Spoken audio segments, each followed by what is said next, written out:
ছোট্ট বন্ধুরা, আজকে আমরা শিখব কিভাবে এলোমেলো বর্ণগুলো সাজাতে হয়।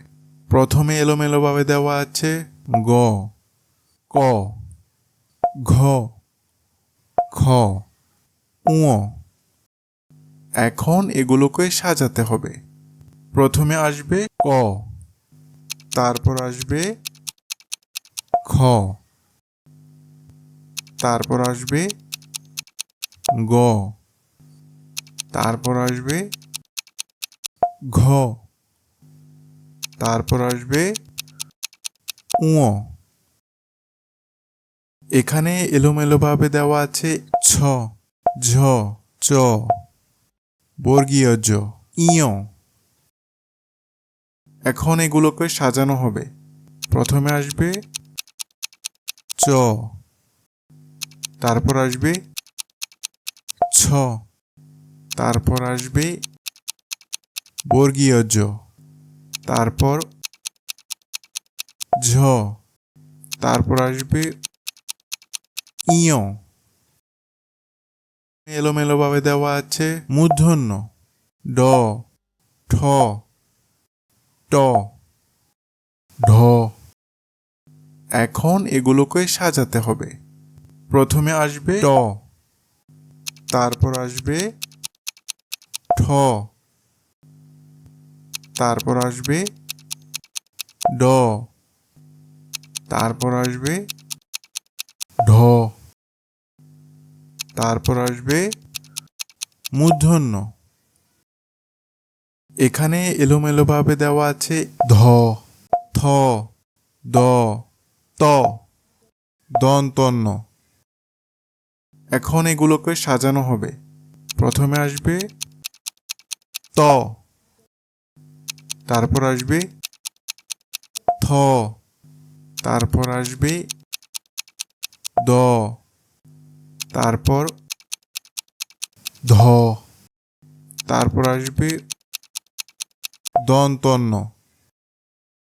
এলোমেলোভাবে দেওয়া আছে ব, প, ফ, ম, ভ।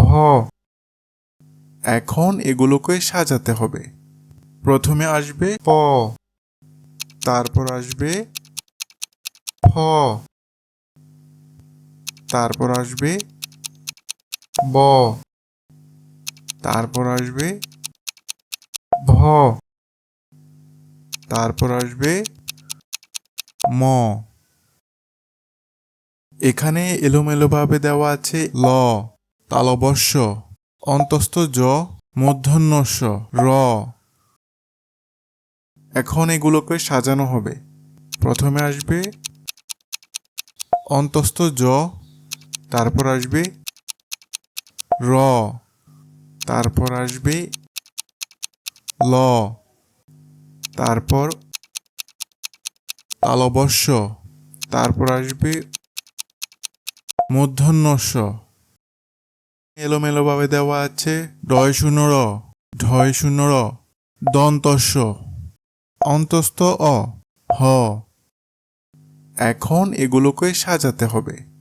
প্রথমে আসবে দন্তস্য, তারপর আসবে হ, তারপর আসবে ডয় শূন্য র, তারপর আসবে ঢয় শূন্য র, তারপর আসবে অন্তস্থ অ। এখানে এলোমেলোভাবে দেওয়া আছে খণ্ডত্ব, চন্দ্রবিন্দু, বিসর্গ, অনুস্বার। এখন এগুলোকে সাজানো হবে।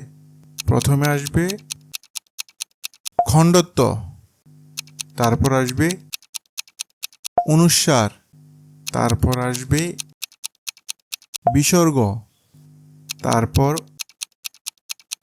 চন্দ্রবিন্দু।